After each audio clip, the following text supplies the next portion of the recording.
We live in a world that's constantly telling us to just replace things, get the upgrade, start over from scratch. But what if that's not always the best move?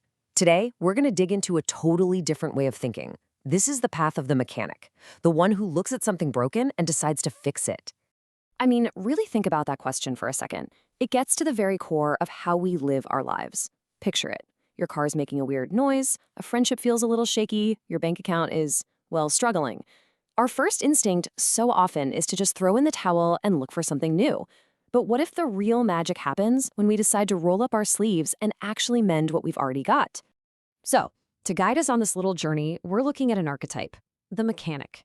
And listen, this isn't just about someone who works on engines. Nope. It's a mindset. It's a way of being for anyone who sees a problem and their brain immediately goes, okay, how can I fix this?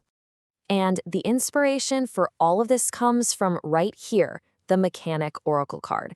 It's such a cool concept, and it basically gives us a practical roadmap for dealing with life's breakdowns. It really zeroes in on three key things: mending, building, and making smart sacrifices. Now, the very first piece of advice from this card is also its most powerful. It's a simple, straight-to-the-point idea that kind of challenges our entire approach to problems. I just love the hope in that statement. Before we even get into the how of fixing things, the card gives us this incredible reassurance. A breakdown isn't the end of the line. It's just a problem that's waiting for you to solve it. It's a call to action, not to despair. And that's the heart of it, isn't it?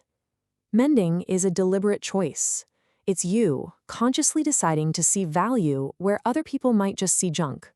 It's a quiet rebellion against our throwaway culture. It's a commitment to repair, not just replace. Okay, so that's the big philosophy. But how do we actually bring that into our everyday lives? Well, the card's next bit of advice gets super specific, and it ties this whole mindset directly to our careers. This is what I find so fascinating. The card isn't just speaking in metaphors here, it's pointing to a literal career path. Think about it. Jobs in automotive, aerospace, or being a repair technician, they're all built on the art of mending things. These are careers that don't just take skill, they take patience and a real respect for how things work.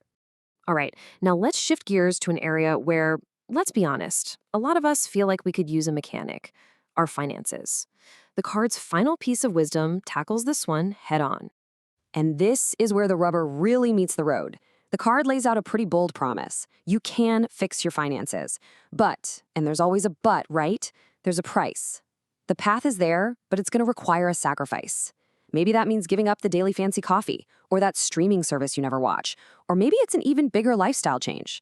The point is, the fix is totally doable, but it demands a trade-off. So what do we do with all this? The beauty of the mechanic's approach is that it doesn't just point out what's wrong. It actually hands us a toolkit so we can start making repairs like right now. And here it is, the blueprint for becoming your own personal mechanic. It's a pretty simple three-step process. First, you gotta be honest with yourself about what's actually broken. Is it your job, your money, a relationship? Second, get the right tools for the job. That might mean learning a new skill or even making a big career move. And finally, number 3, be ready to make that tough but totally necessary sacrifice to get things running smoothly again. And that's the real power in thinking like a mechanic. It's not about trying to overhaul everything all at once. It's about finding that one small, manageable thing you can start working on today. So I'll just leave you with this question. In your life, right now, what's the first bolt you're going to tighten?